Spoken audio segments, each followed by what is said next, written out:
au déclin de nos populations. En tout cas, je pense que l'immigration de travail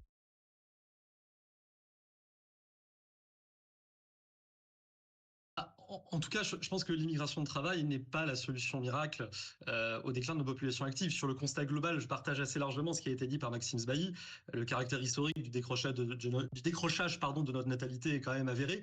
Et d'ailleurs, en vérité, dès l'an dernier, en métropole, nous avons eu plus de décès que de naissances. Donc ce solde naturel, il est déjà passé dans le rouge en France métropolitaine.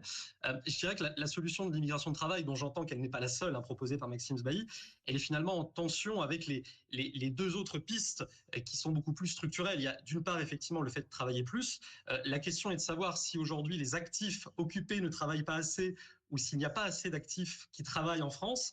Et en vérité, la vraie difficulté, c'est qu'on a en France un taux d'emploi des immigrés qui est parmi les plus faibles de toute l'Europe. On a aujourd'hui sur le territoire 1,7 million d'immigrés qui ne sont ni en emploi, ni en études, ni à la retraite. Si vous prenez tous les immigrés entrés en France en 2023, vous en avez à peine 1 sur 3 qui était en emploi début 2024. Et tant qu'on ne résout pas cette question-là, le recours à l'immigration risque plutôt d'aggraver le problème. Quand la solution de la robotique, elle est évidemment pertinente, mais là aussi, elle est en tension avec ce que peut être la dépendance de certains secteurs à une immigration de travail nombreuse et peu qualifiée. Vous voyez, au Royaume-Uni, on a reçu en 25 ans une immigration nette de 6 millions de personnes, donc une immigration beaucoup plus nombreuse qu'en France et beaucoup plus au travail qu'en France.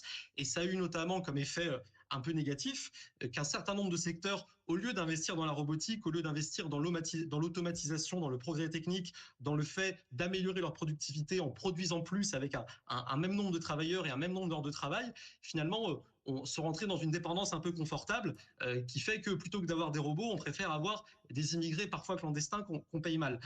Et peut-être pour finir là-dessus, la distinction entre l'immigration de travail et le reste des canaux d'immigration, elle est évidemment légitime.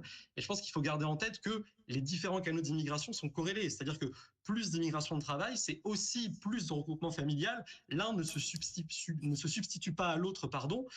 Et parce qu'aujourd'hui, on est dans un état du droit tel qu'on ne peut pas avoir d'immigration de travail sans regroupement familial, parce que le regroupement familial, c'est un droit protégé au niveau constitutionnel, au niveau européen.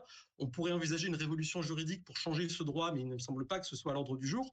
Et vous voyez, quand on a tenté, par exemple, avec la Tunisie, d'avoir un accord de gestion concertée des migrations précisément pour augmenter l'immigration de travail, en vérité, on a effectivement augmenté l'immigration professionnelle, mais on n'a pas fait baisser l'immigration familiale. Donc les différents canaux d'immigration sont corrélés.